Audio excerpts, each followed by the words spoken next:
Hello students, आज हम आपके लिए लेकर आए हैं कक्षा 10 हिंदी का पेपर 2025 में। जैसे आपको पता है कि आपका पेपर 24 फरवरी से स्टार्ट होने वाले हैं, तो आप जानते ही होंगे हिंदी का आपका सबसे पहला पेपर है। तो आप जब देने जाएंगे इसको, तो आपको किस तरीके से इसे सॉल्व करना है, कैसे लिखना है, और हमको आप पहले ही आपको ये पेपर समझा कर एक्सप्लेन कर बता देंगे।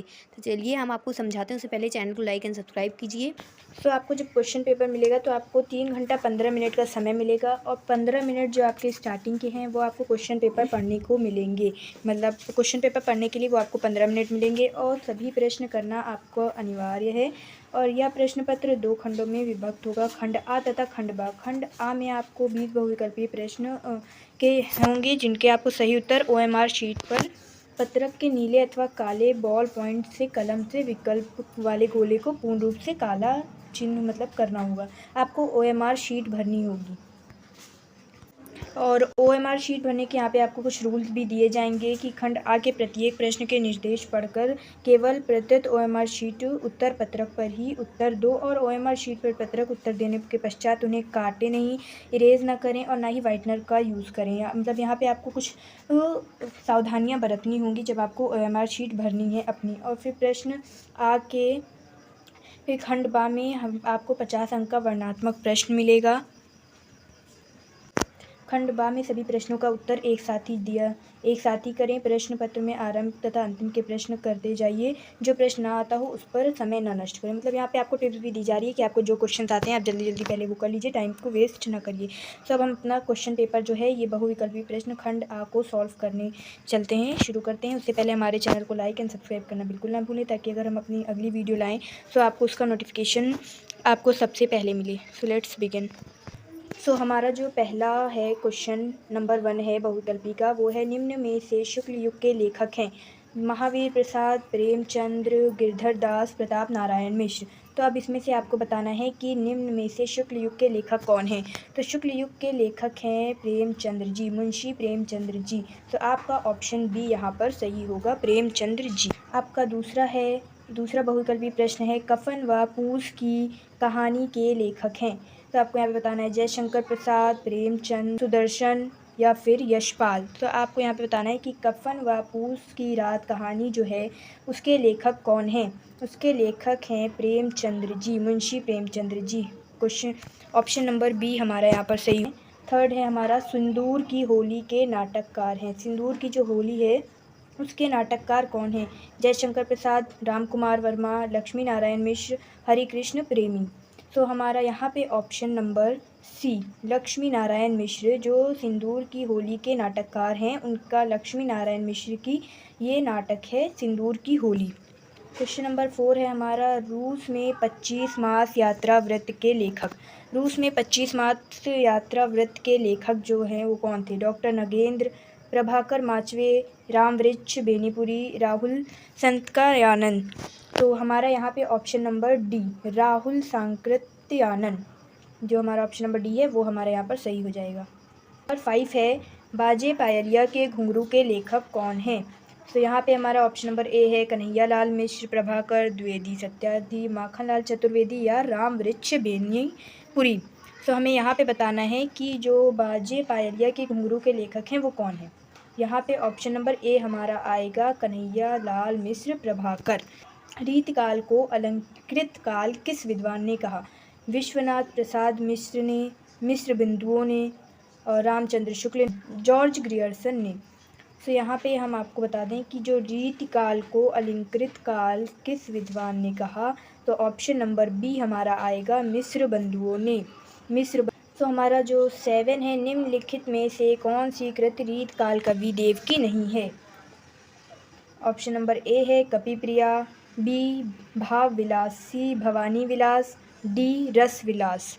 तो हमें इसमें से बताना है कि निम्नलिखित में से कौन सी कृति रीतकालीन कविदेव की नहीं है। आंसर हो जाएगा ऑप्शन नंबर सी भवानी विलास। द्विवेदी युग की विशेषता प्रवृत्ति है। द्विवेदी युग की विशेषता प्रवृत्ति है, यानी कि ऑप्शन नंबर ए में है इतिवृत्तात्मकता, ऑप्शन नंबर बी श्रृंगार एवं प्रेम, सी नारी सौंदर्य का चित्रण, या फिर इनमें से कोई नहीं। तो आपको इसमें बताना है कि जो द्विवेदी युग की विशेषता का प्रवृत्ति है वो क्या है। तो हमारा आंसर आएगा ऑप्शन नंबर ए इतिवृत्तात्मकता।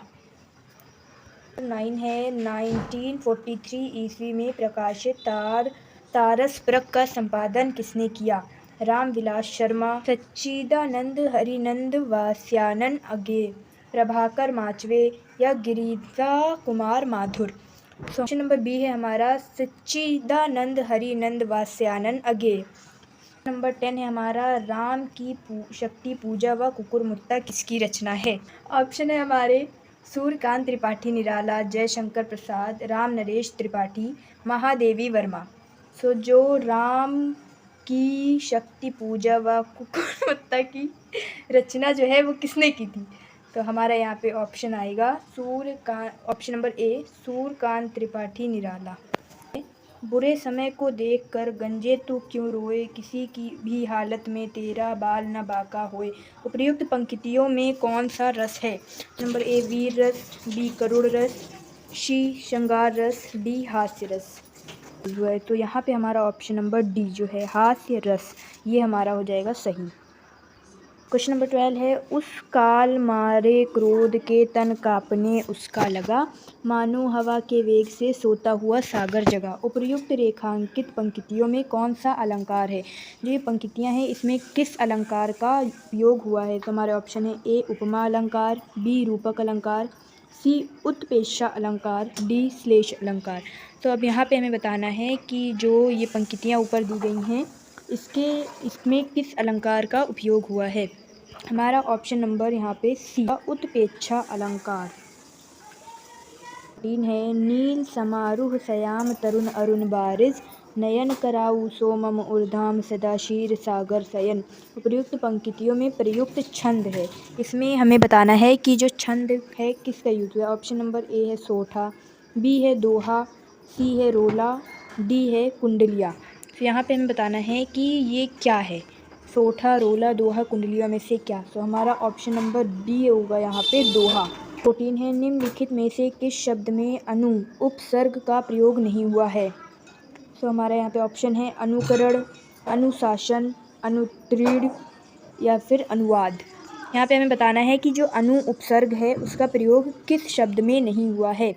तो यहाँ पे हमारा ऑप्शन नंबर अनुशासन आ जाएगा।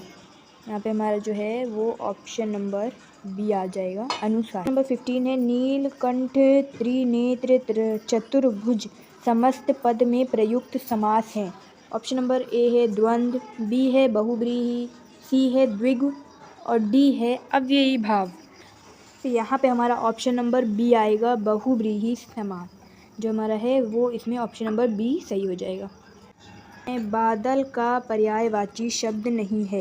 यहाँ पे हमें बताना है कि बादल का जो पर्यायवाची शब्द है इन चारों में से कौन सा नहीं है। ऑप्शन नंबर ए है नीरद तोयद, बी है अम्बुद पयोद, सी जलद पाथोद और डी है जलज पंकज। तो हमें इसमें बताना है कि जो बादल का पर्यायवाची शब्द है इनमें से कौन सा नहीं है। तो हमारा ऑप्शन आएगा डी जलज पंकज जो है वो बादल का पर्यायवाची शब्द नहीं है। युष्मद तुम सर्वनाम शब्द का तृतीय एकवचन रूप है। युवाम, बी है तव्या, सी त्वत, डी तुभ्यम। तो यहाँ पे हमारा ऑप्शन नंबर हो जाएगा डी, ऑप्शन नंबर डी हो जाएगा हमारा यहाँ पे टिक। क्वेश्चन नंबर 18 है आंधी आई और हम भागने लगे रचना के आधार पर इस वाक्य का प्रकार है। तो ऑप्शन नंबर ए है सरल वाच्य, बी मिश्र वाच्य, सी संयुक्त वाच्य, डी या फिर इनमें से कोई नहीं। तो हमें इसमें बताना है कि जो आंधी आई हम भागने लगे रचना के आधार पर इसका वाच्य का क्या प्रकार है। तो इसका ऑप्शन नंबर हो जाएगा सी संयुक्त वाच्य। बुद्ध ने विश्व को शांति का संदेश दिया, इस वाक्य का वाच्य बताइए। ऑप्शन नंबर ए है कर्तवाच्य, बी कर्मवाच्य, भाववाच्य या इनमें से कोई नहीं वाच्य। क्वेश्चन नंबर 20 देख लेते हैं लास्ट। वह अचानक चला गया वाक्य में प्रयुक्त अचानक पद का व्याकरणिक परिचय है। व्याकरणिक परिचय क्या है? पहला है संज्ञा, ऑप्शन नंबर बी है सर्वनाम, सी क्रिया विशेषण, डी क्रिया। तो हमें इसमें बताना है कि ये है क्या।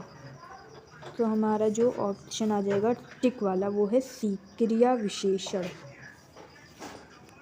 तो यहाँ तक फाइनल हो गया। हमने आपको पूरे 20 क्वेश्चन बता दिए हैं, बहुविकल्पीय प्रश्न। तो जो हमारा खंड बा है वो हम आपको नेक्स्ट वीडियो में एक्सप्लेन करने वाले हैं। खंड बा में जितने भी क्वेश्चंस हैं वो हम आपको नेक्स्ट वीडियो में बताने वाले हैं, ये सारे क्वेश्चंस। तो हमारे नेक्स्ट वीडियो के लिए हमारे चैनल को सब्सक्राइब कर लीजिए, ताकि हम खंड बा का जो वो प्रश्न है, सॉल्व क्वेश्चंस हैं, वो आपको हम आप तक पहुंच जाए, इसलिए हमारे चैनल को लाइक एंड सब्सक्राइब कर लीजिए। तो मिलते हैं नेक्स्ट वीडियो में।